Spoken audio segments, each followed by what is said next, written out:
This channel does not promote any violence, harmful, or illegal activities.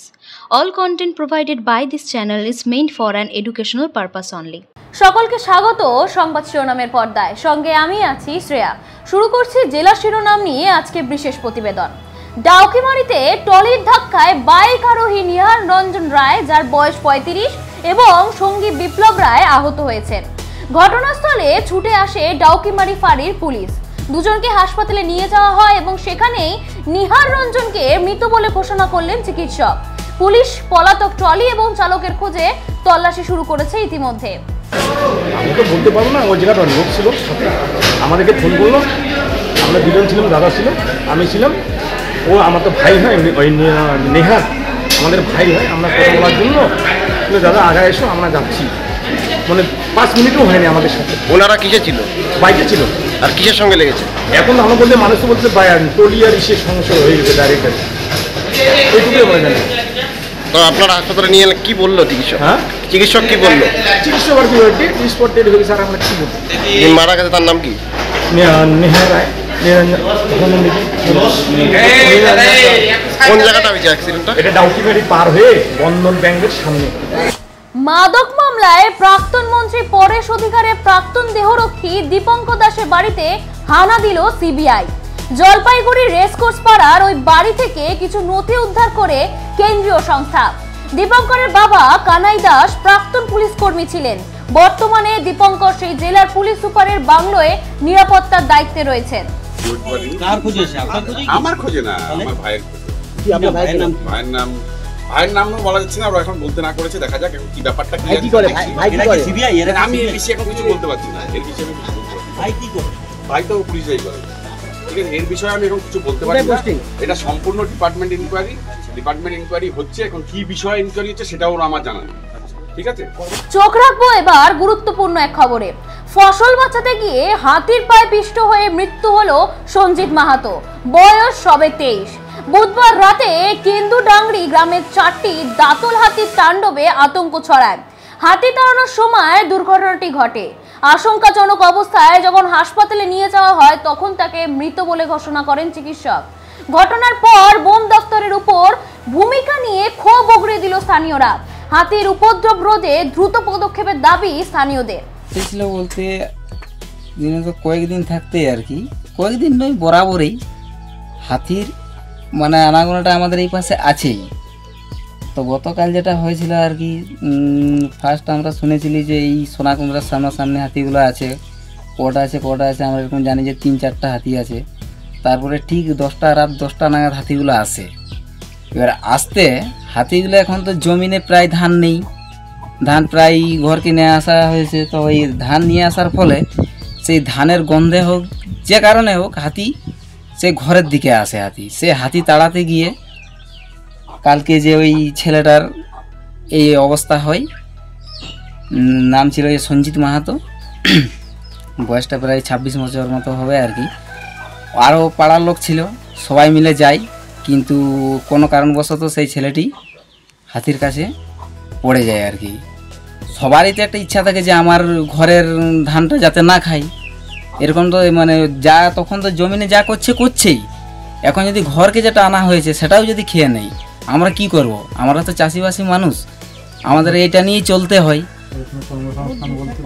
কর্মসংস্থান বলতে তো আমাদের তেমন কিছু নেই, আমাদের এইভাবেই যে চলে যায় আর কি।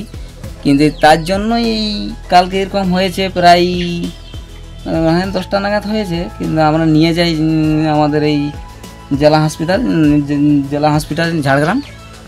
নিয়ে যাওয়ার ফলে ডাক্তারবাবু বলে দেয় যে অবস্থা ভালো নেই। তো আমরা যথাসাধ্য চেষ্টা করছি যতটা করা যায়। তো ডাক্তারবাবু যাই হোক চেষ্টাও করেছিল, আমরা ভাবছিলি যে বাইরে নিয়ে যাব, কিন্তু যতক্ষণ আমরা চেষ্টা করি আমাদের চেষ্টার কোনো কাজ হয় না আর কি। বন দপ্তর কি করে তাহলে? বন দপ্তরকে আমরা সময় মতো কি আমরা প্রায় পাই না। প্রায় 1-1.5 মাস আগে আসছিল, এই বন অবধি আসছিল। কি হয় কি জানি না, ওই রাস্তার ওই পাশে থাকে, তারপরে আর এই পাশে আর পেরায়নি। কি হয় যদি ফোন করা হয়, এই পাশেও হাতি, এই পাশেও হাতি, আমরা কোন পাশে যাব, আমরা কি করব? বৃহস্পতিবার অর্থাৎ আজ সকাল ভোরবেলা মালদার বৈষ্ণবনগর এলাকায় অভিযান চালিয়ে 8টি পাইপ গান সহ 1 নলা বন্দুক সহ গ্রেফতার করা হয় বিহারের ভগলপুরের বাসিন্দা সঞ্জিত কুমার তেওয়ারিকে, যার বয়স 38। গোপন সূত্রে খবর পেয়ে এসটিএফ এ অভিযান চালায় পুলিশ। ইতিমধ্যেই বৈষ্ণবনগর থানায় মামলা রুজু হয়েছে। প্রাথমিক তদন্তে ধৃতদের বিরুদ্ধে অস্ত্র পাচারের অভিযোগ উঠে এসেছে। জিজ্ঞাসাবাদ চক্রের জন্য সদস্যদের সন্ধান করছে পুলিশ। শামশেরগঞ্জে লোহরপুর ঘাটে গঙ্গায় স্নান করতে গিয়ে তলিয়ে যায় 2 নাবালক। একজনের নাম মুস্তাকিম শেখ, যার বয়স মাত্র 14 বছর, এবং অপরজনের নাম আরিফ শেখ, যার বয়স 13 বছর। মৃতদেহ উদ্ধার করা হয় বৃহস্পতিবার দিন সকালবেলা। বুধবার থেকে নিখোঁজ ছিল তারা। খবর পেয়ে ঘটনাস্থলে পৌঁছায় পুলিশ এবং ডুবুরি দল। দীর্ঘ তল্লাশির পর গঙ্গা থেকে মৃতদেহ উদ্ধার হয়। দেহ দুটি ময়না তদন্তে ইতিমধ্যেই পাঠানো হয়েছে। এলাকায় এখন শোকের ছায়া। কালকে প্রায় 1টার পরে একটা মর্মান্তিক ঘটনা ঘটে গেছিল।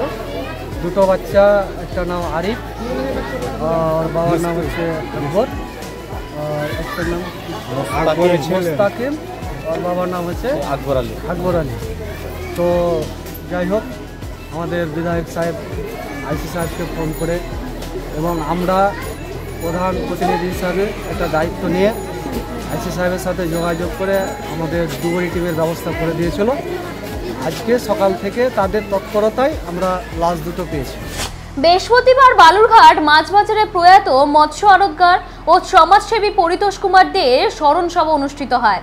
2011 সালে দুষ্কৃতী হামলায় নিহত হন তিনি। বালুরঘাট ব্যবসায়ী সংঘ ও মৎস্য আড়তদার সমিতি যৌথভাবে স্মরণ সভার আয়োজন করে। দোকানপাট বন্ধ রাখা হয় সেই দিন। সন্ধ্যায় আয়োজন হয়েছে মোমবাতি মিছিলের। অনুষ্ঠানটা হলো আমাদের 2011 সালে 8ই মে আততায়ীদের হাতে আক্রান্ত হয়ে শ্রী পরিতোষ কুমার দে আকালে মৃত্যু হয়। সেই মৃত্যুবার্ষিকী উপলক্ষে আমাদের এই প্রোগ্রামে আমরা প্রতি বছর যেগুলো প্রোগ্রাম করি তার মধ্যে থেকে 2টো প্রোগ্রাম বাদ রেখে আমরা সমস্ত প্রোগ্রামই চালু রেখেছি। আমাদের যা মানে মাল্যদান থেকে আরম্ভ করে তারপরে আমাদের নীরবতা পালন, তারপরে সভাপতি ভাষণ, সম্পাদকীয় ভাষণ, সর্বশেষে আমাদের সন্ধ্যায় মোমবাতি মিছিল সহযোগে আমাদের অনুষ্ঠান করে আমাদের সমাপ্ত ঘোষণা করি। বৃহস্পতিবার উপনয়নপুরে বন্ধ হিন্দুস্তান কেবলস কারখানায় আচমকাই পরিদর্শনে এলেন সিআরপিএফ এর ডিআইজি নামিদ আহমেদ আনসারি। সূত্রের খবর, নির্দিষ্ট ম্যাপ অনুসারে ঘুরে দেখেন গোটা কারখানার এলাকা, যান অজয় নদীর তীরেও। এই পরিদর্শনকে যুদ্ধ পরিস্থিতিতে তাৎপর্যপূর্ণ বলেই মনে করা হচ্ছে। জল্পনা এখানে যে সামরিক ছাউনি বা কেন্দ্রীয় কোনো প্রকল্প হতে পারে। রিপোর্ট যাবে আগে কেন্দ্রীয় স্তরে। স্থানীয়দের মতে নতুন কিছু হলে তা স্বাগত। পরিদর্শনে ডিফেন্সের লোক আসছিলেন।